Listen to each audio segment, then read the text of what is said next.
आजमगढ़ शहर क्षेत्र में ई रिक्शा ऑटो चालकों के लिए नए नियम के तहत रूट निर्धारण होने के चलते उच्च अधिकारियों के निर्देश पर शहर कोतवाल ने ई रिक्शा चालकों के साथ गुरुवार को कोतवाली परिसर में बैठक की। बैठक में ई रिक्शा चालकों को नए नियम के तहत रूट निर्धारण के हिसाब से शहर में ई रिक्शा चलाने का निर्देश दिया गया। साथ ही कहा गया कि सभी ऑटो चालकों को इसका पालन करना होगा, नहीं तो उन्हें जुर्माना भरना पड़ेगा।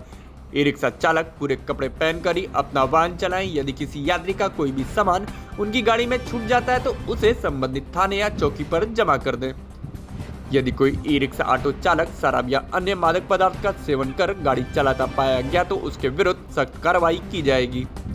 वहीं इस दौरान ऑटो चालक संघ के प्रदेश पदाधिकारी कृपाशंकर पाठक ने भी कोतवाल की बात का समर्थन करते हुए कहा कि उच्च अधिकारियों द्वारा जो निर्देश आया है उसका सभी लोग समर्थन करते हुए साथ ही नए नियम का पालन भी किया जाएगा। मेरा नाम कृपाशंकर पाठक है। Auto rickshaw e rickshaw union का मैं उत्तर प्रदेश का अध्यक्ष हूँ।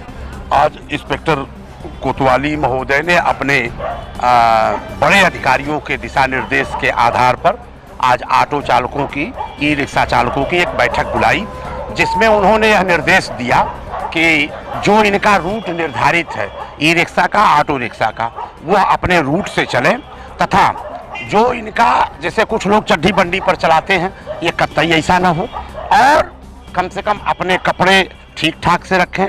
और यदि किसी यात्री का सामान अगर छूट गया हो तो उसे कोतवाली में, थाने में, कहीं भी जहां भी निर्देश हो वहां पर ले आकर के दे दे ताकि उस व्यक्ति तक पहुंच जाए। एक बात और उन्होंने बहुत साफ कहा है कि अगर कोई दारू चला के गाड़ी पीता हुआ नजर आएगा उसके साथ कड़ी कार्रवाई की जाएगी।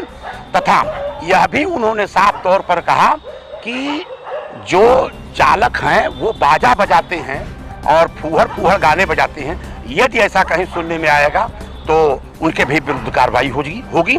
हमने भी इसका समर्थन किया। हमने कहा भाई नहीं, बिल्कुल ठीक बात है, इनको ठीक है। हमने भी इन लोगों को इस तरह से दिशा निर्देश दिया है कि जो इंस्पेक्टर कोतवाली तथा हमारे वरिष्ठ अधिकारियों की जो मंशा है कि लोग ठीक से चलें, अपने कागज को ठीक से रखें और फूहड़ गाने न बजावें, ठीक से कपड़े पहन के चलें, जो इनका रूट निर्धारित हो उस रूट पर चलें।